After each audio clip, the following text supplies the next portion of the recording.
ऐसा लग रहा है कि ईरान में गृह युद्ध है, क्योंकि कुछ घंटे पहले राष्ट्रपति ने सार्वजनिक रूप से आत्मसमर्पण किया। फिर ईरानी सेना ने दुबई पर हमला शुरू किया। राष्ट्रपति के अरब पड़ोसियों से उन पर हमला करने के लिए माफ़ी मांगने के तुरंत बाद सेना ने कहा कि हमले और तेज होंगे। जब ये सब हो रहा है, ऐसा लगता है कि अब ईरानी जनता IRGC के खिलाफ हो गई है।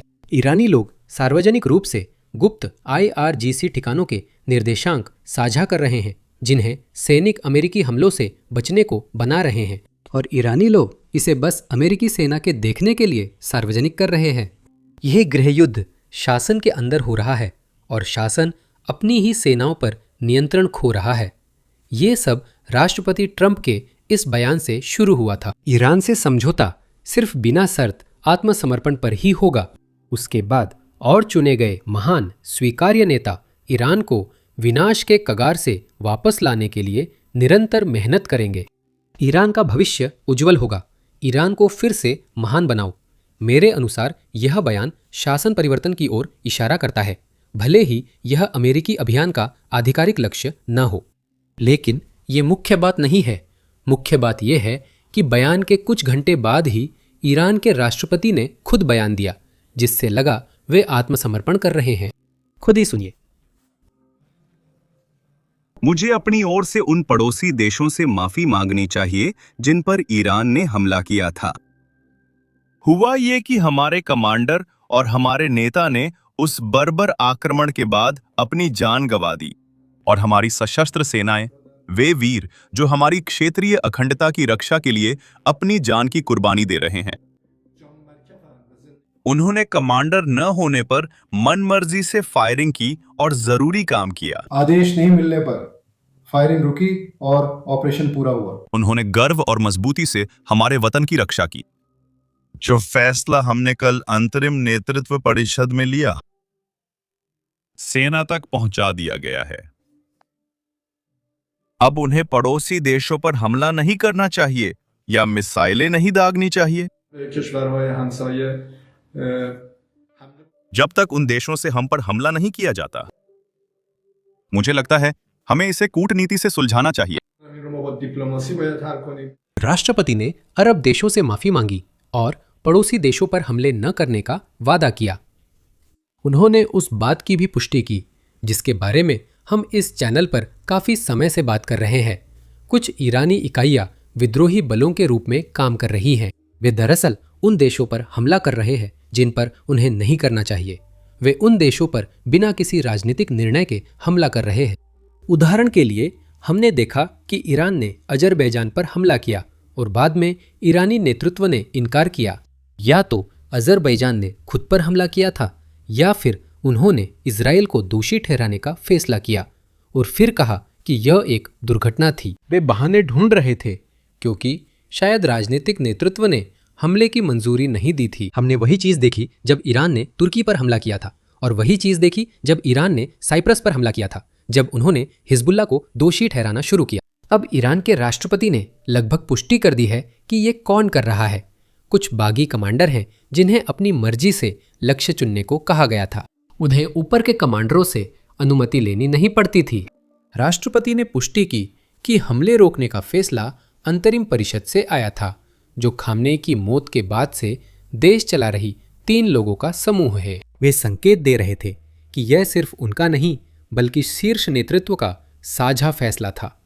अब लगता है ईरान ने समझदारी दिखाई है। अब वे सिर्फ उन्हीं देशों पर हमला करेंगे जिन्होंने ईरान पर हमला किया। लेकिन असलियत में ऐसा बिल्कुल नहीं है। ये ईरान का पछतावा नहीं है, बल्कि ये सिर्फ इसलिए है क्योंकि ईरान के पास अब विकल्प नहीं बचे हैं। इन आंकड़ों पर एक नजर डालिए। पहले हफ्ते में ईरान के मिसाइल लॉन्च देखें। पहले दिन उन्होंने लगभग 350 मिसाइलें दागी। 7वें दिन उन्होंने सिर्फ 9 मिसाइलें दागी। इस रफ्तार से ये 5, 3, 2, 1 और फिर 0 पर आ जाएगा। ईरान लॉन्चर इस्तेमाल करने से भी ज्यादा तेजी से खो रहा है। अमेरिका और इजराइल ने गेमर्स की डोर कैंपिंग रणनीति अपनाई है। देखिए, जेट बस हवा में इंतजार कर रहे हैं कि कब लॉन्चर पहाड़ी या भूमिगत बेस से बाहर निकले। जैसे ही लॉन्चर खुले में आते हैं, उन्हें कई बार कुछ ही मिनटों में नष्ट कर दिया जाता है। ईरान शायद एक दो मिसाइल लॉन्चर खत्म होने से पहले दाग सके, लेकिन वे एक लॉन्चर दोबारा इस्तेमाल नहीं कर सकते। इसी कारण ईरान पड़ोसियों पर हमला करने को लेकर असहज है। उम्मीद है आप समझ सकते हैं कि असलियत क्या है। वे जल्द ही पड़ोसियों पर हमला करने की हालत में नहीं होंगे, इसलिए ऐसे दिखा रहे हैं जैसे वे अच्छे बन रहे हैं। हम अपने चारों ओर के सभी देशों पर दया दिखाएंगे, लेकिन ऐसा नहीं लगता कि संयुक्त राज्य अमेरिका ईरान के इस बदले हुए रवैये को मान रहा है। ये बयान राष्ट्रपति ट्रंप ने तब जारी किया जब ईरानी राष्ट्रपति ने माफी की घोषणा की। देखिए, ईरान जिसकी बुरी तरह धुलाई हो रही है ने माफी मांगते हुए मध्य पूर्वी पड़ोसियों के सामने आत्मसमर्पण किया और वादा किया कि अब उन पर गोली नहीं चलाएगा। यह वादा सिर्फ अमेरिका और इजराइल के लगातार हमलों के कारण किया गया था। वे मध्य पूर्व पर कब्जा और शासन करना चाहते थे। पहली बार ईरान ने हजारों वर्षों में अपने पड़ोसी मध्य पूर्वी देशों से हार मानी। उन्होंने कहा, धन्यवाद राष्ट्रपति ट्रंप। मैंने कहा, आपका स्वागत है। अब ईरान मध्य पूर्व का दबंग नहीं रहा। अब वे मध्य पूर्व में हारने वाले हैं और दशकों तक ऐसे ही रहेंगे जब तक आत्मसमर्पण नहीं करते या, जिसकी ज्यादा संभावना है, पूरी तरह बिखर नहीं जाते। आज ईरान को भारी नुकसान होगा। पूर्ण विनाश और निश्चित मृत्यु के लिए अब उन क्षेत्रों और समूहों पर भी विचार हो रहा है जिन्हें पहले निशाना नहीं बनाया गया था। मुझे नहीं लगता अमेरिका ईरान के राष्ट्रपति द्वारा दिखाए गए नकली ईरान को स्वीकार रहा है। ये तो चेतावनी लगती है कि हालात और खराब हो सकते हैं। और जानते हैं क्या, लगता नहीं कि ईरानी राष्ट्रपति ईरान को नियंत्रित कर पाए हैं। जैसे ही उन्होंने अरब पड़ोसियों से माफी का वीडियो जारी किया, ईरान ने दुबई और बहरीन पर हमला कर दिया। दोनों देशों पर मिसाइलें और ड्रोन दागे गए, जिनमें से एक ड्रोन सचमुच दुबई इंटरनेशनल एयरपोर्ट पर जा लगा। देखिए, अब हम सीधे एयरपोर्ट की ओर चलते हैं। हे भगवान, हम हवा में हैं। हम सीधे विमान की ओर ऊपर जा रहे हैं। जैसा आप जानते हैं, ऐसी वीडियो, खासकर वह क्लिप जो आपने अभी देखी, YouTube पर सुरक्षित नहीं मानी जाती, क्योंकि YouTube उन्हें विज्ञापन दाताओं के अनुकूल नहीं मानता। यही हकीकत है उस जंग की जो अमेरिकी सेना मध्य पूर्व में लड़ रही है। इसलिए हम ये बातें आपसे साझा करते हैं।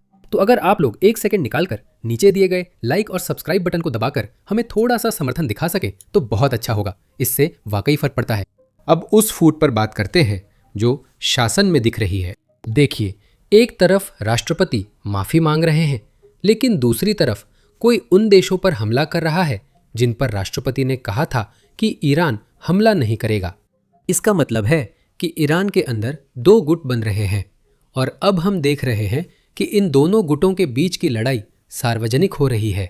देखिए, ईरानी राष्ट्रपति के माफी मांगने के तुरंत बाद ईरानी सेना मुख्यालय ने एक आधिकारिक बयान जारी किया और उस बयान में लिखा था कि देखिए, हमने किसी भी विदेशी देश पर हमला नहीं किया है। दरअसल हम सिर्फ अमेरिकी और इजरायली सैन्य ठिकानों और अमेरिकी और इजरायली हितों पर हमला कर रहे हैं और ये जारी रहेगा। ये रुकने वाला नहीं है। ये कूटनीतिक रूप से कहने का तरीका था कि ईरानी राष्ट्रपति को नहीं पता कि वो क्या कह रहे हैं। ये राष्ट्रपति द्वारा कही गई बात का सीधा विरोधाभास है। लेकिन आप देख सकते हैं, सेना के कुछ समर्थक इतने कूटनीतिक नहीं थे। इस संदेश में एक कट्टरपंथी शासन समर्थक ने कहा कि सुरक्षा बलों को पता लगाना चाहिए कि किसने राष्ट्रपति को सभी देशों से माफी मांगने और उन लोगों को मारने की बात कबूलने वाला संदेश जारी करने के लिए राजी किया। वह मांग कर रहा है कि राष्ट्रपति प्रशासन को मार दिया जाए, क्योंकि राष्ट्रपति ने तटस्थ देशों पर हमले के लिए माफी मांगी थी। अब आप लोग अपनी राय कमेंट्स में बता सकते हैं, लेकिन मुझे ऐसा लगता है कि ईरान के अंदर पर्दे के पीछे किसी तरह का गृह युद्ध चल रहा है, खासकर अब जब वहां कोई सर्वोच्च नेता नहीं है जो देश को एकजुट कर सके। हम देख रहे हैं कि गृह युद्ध अगले सर्वोच्च नेता की निर्णय प्रक्रिया को प्रभावित कर रहा है। कुछ गुट ऐसे व्यक्ति को चुनने की कोशिश कर रहे हैं जो आप जानते हैं IRGC का ज्यादा समर्थक हो, यानी मूल रूप से और अधिक कट्टरपंथी हो। दूसरी तरफ ऐसे व्यक्ति को चुनने की कोशिश हो रही है जो आप जानते हैं संयुक्त राज्य अमेरिका के प्रति थोड़ा ज्यादा मित्रवत हो। बेशक मित्रवत शायद सही शब्द नहीं है, लेकिन मूल रूप से वह कट्टरपंथियों की तुलना में ज्यादा उदार हो। मुझे लगता है इसे इसी तरह कहना बेहतर होगा। और धीरे धीरे हम देख रहे हैं कि यह गृह युद्ध अब खुलकर सामने आ रहा है।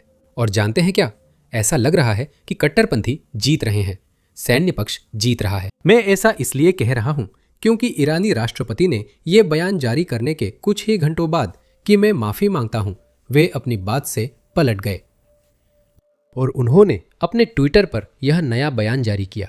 देखिए, राष्ट्रपति का नया संदेश मूल रूप से यह है कि ईरान वास्तव में अरब देशों पर हमला नहीं कर रहा है। वे सिर्फ अमेरिकी ठिकानों और प्रतिष्ठानों को ही निशाना बना रहे हैं जो वैध सैन्य लक्ष्य है। अगर आप मेरी पिछली कुछ मिनटों की बातों पर ध्यान दे रहे हैं तो यह लगभग शब्दशः वही है जो सेना ने अपने बयान में कहा था।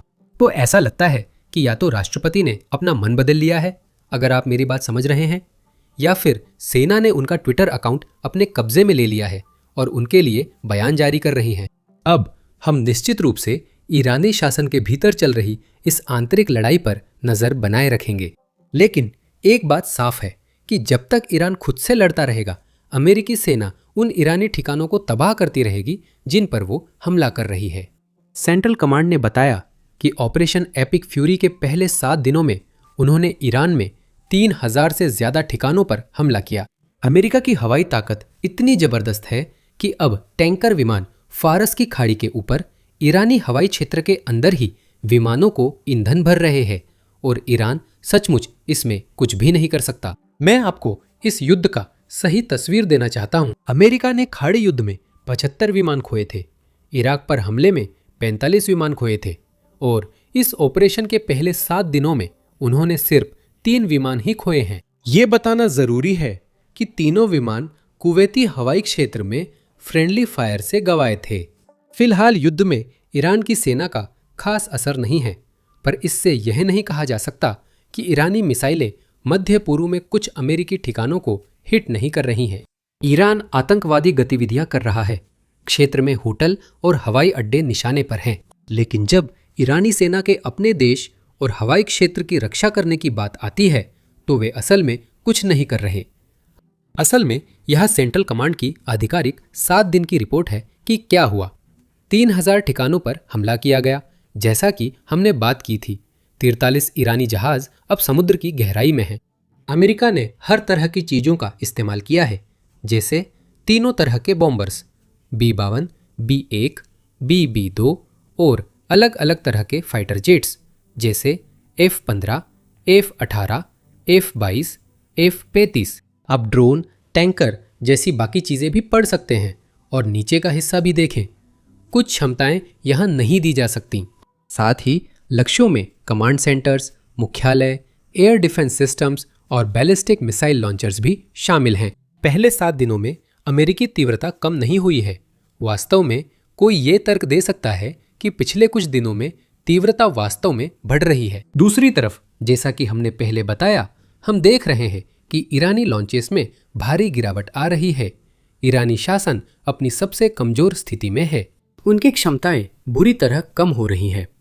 नौसेना गायब है, ठिकानों पर रोज बमबारी होती है और नई जगह जाते ही फिर बमबारी हो जाती है। असल में कल बताया था कि ईरानी बलों यानी IRGC बलों ने तेहरान के अंदर एक स्टेडियम पर कब्जा कर लिया था। सोचिए क्या हुआ, उस स्टेडियम पर भी बमबारी हो गई। सरकारी अधिकारी इतने डरे हैं कि अब वे आमने सामने मिलने से भी डरते हैं, जिसकी वजह है इजरायली वायुसेना के हमले और इजरायली खुफिया तंत्र का काम।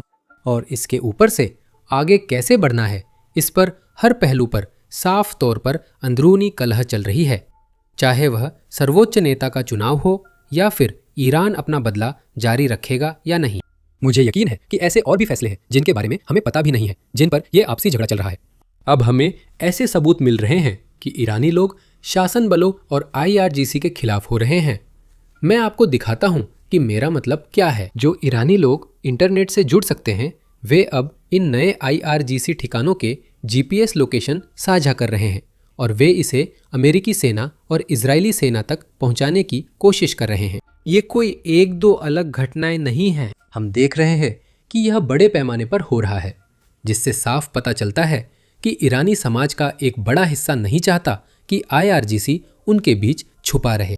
हमने IRGC सैनिकों की तस्वीरें और वीडियो देखी है जो सड़कों पर डेरा डाल रहे हैं क्योंकि वे मुख्यालय या किसी दफ्तर की इमारत में जाने से डर रहे हैं। और अब ईरानी लोग इन टेंटों या जो भी छुपने की जगह वे बना रहे हैं उन्हें पहचान कर जनता के सामने ला रहे हैं।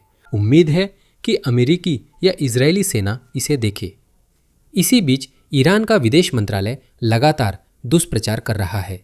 हम देख रहे हैं कि ईरानी विदेश मंत्रालय के कर्मचारी विदेशी टीवी चैनलों पर इंटरव्यू देकर पश्चिमी जनता में डर फैला रहे हैं। यहाँ ईरान के उप विदेश मंत्री हैं जिन्होंने फ्रेंच टीवी पर फ्रांस और यूरोपीय देशों को इस युद्ध में शामिल न होने की चेतावनी दी।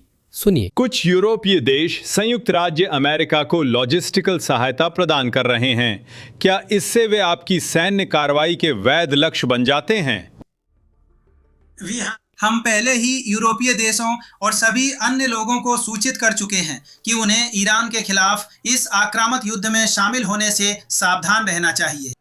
अगर वे मदद करते हैं, मैं किसी देश का नाम नहीं लेना चाहता, लेकिन अगर कोई भी देश ईरान के खिलाफ आक्रामकता में शामिल होता है, अमेरिका और इजराइल के साथ ईरान के खिलाफ आक्रामकता में शामिल होता है, तो निश्चित रूप से वे भी ईरान की जवाबी कार्रवाई के लिए वैध लक्ष्य होंगे। मेरा मतलब है, अगर मैं यूरोपीय देश होता तो बस देखता कि ईरान क्या कर रहा है, न कि वे क्या कह रहे हैं। अजरबैजान इस युद्ध में शामिल नहीं था, उन पर हमला हुआ। यूनाइटेड किंगडम भी इस युद्ध में शामिल नहीं था, उनके ठिकानों पर साइप्रस में हमला हो रहा है।